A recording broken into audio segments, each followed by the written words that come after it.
নমস্কার বন্ধুরা, আমি সুস্মিতা তোমাদের সবাইকে আমার চ্যানেলে অনেক অনেক স্বাগত জানিয়ে আজকের এই ভিডিওটি শুরু করছি।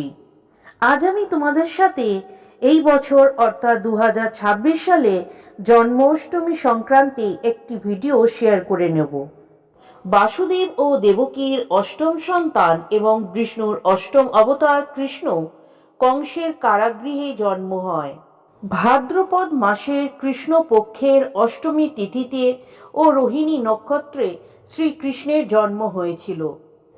প্রতি বছর এই তিথিতে কৃষ্ণর ছোটবেলার রূপ ননীগোপালের পুজো করা হয়।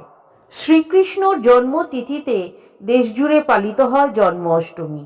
জন্মাষ্টমী অপর নাম কৃষ্ণ অষ্টমী, গোকুল অষ্টমী, অষ্টমী রোহিণী, শ্রীকৃষ্ণ জয়ন্তী।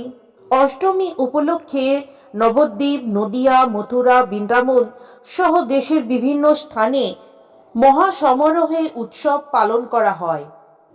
তাহলে বন্ধুরা, আর দেরি না করে আমরা জেনে নেব এবছর জন্মাষ্টমী কবে পড়েছে, অষ্টমীর তিথির সময়কাল, রোহিণী নক্ষত্রের সময়কাল, জন্মাষ্টমী কেন পালন করা হয়, জন্মাষ্টমীতে কি কি ভোগ নিবেদন করা হয়, নন্দ উৎসবের সময়কাল, জন্মাষ্টমী পালন করার নিয়ম এবং উপবাসের নিয়ম।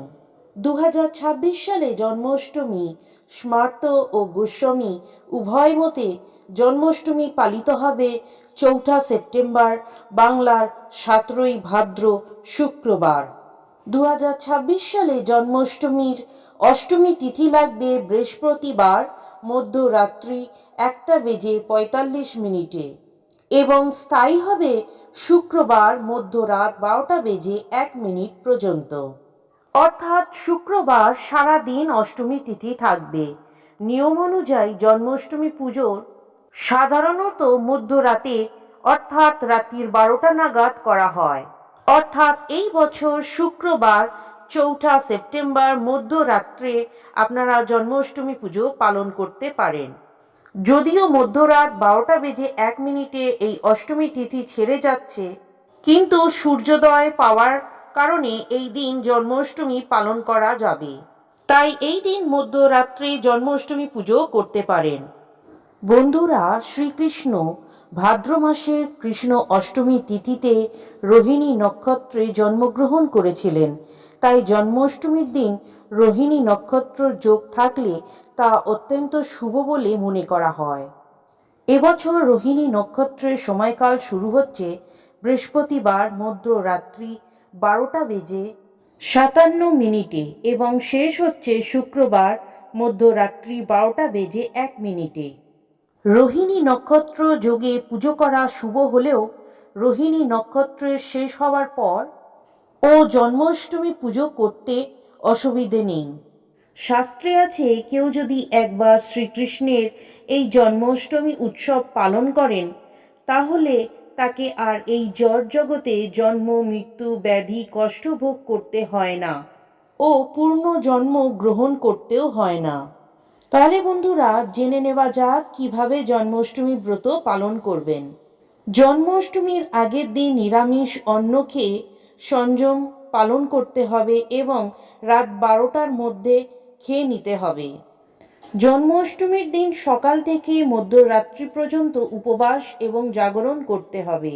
উপবাস থেকে হরিনাম জপ, শ্রীকৃষ্ণ লীলা শ্রবণ, ভগবানকে দর্শন, ভক্তি সঙ্গে হরিনাম কীর্তন, অভিষেক দর্শন করতে হবে এবং ভগবানকে অভিষেক করে একাদশীর দিনের মতো অনুকল্প প্রসাদ সেবন করতে হবে।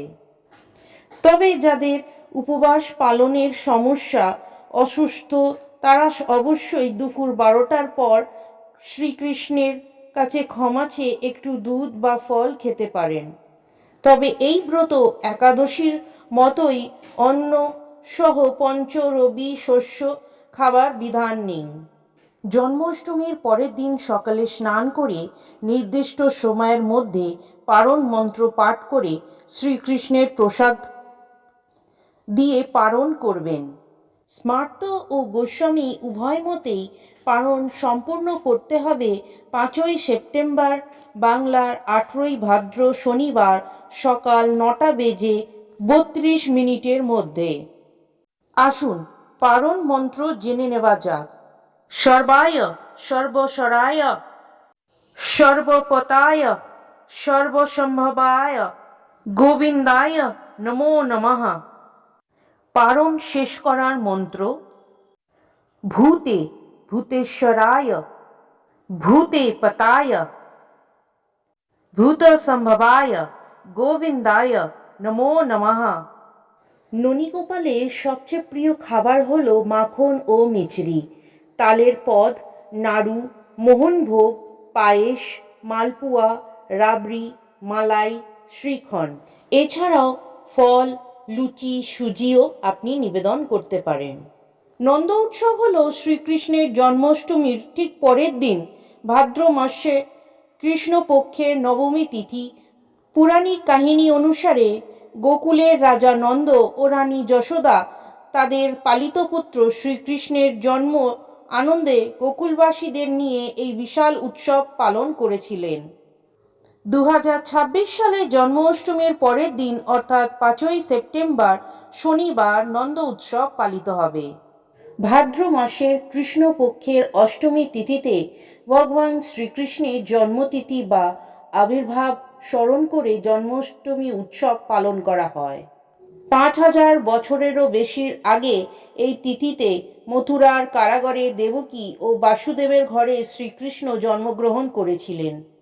পৃথিবী থেকে পাপ ও অসত্য দূর করতে, ধর্ম রক্ষা এবং সত্য প্রতিষ্ঠা করার জন্যই শ্রীকৃষ্ণ অবতীর্ণ হয়েছিলেন।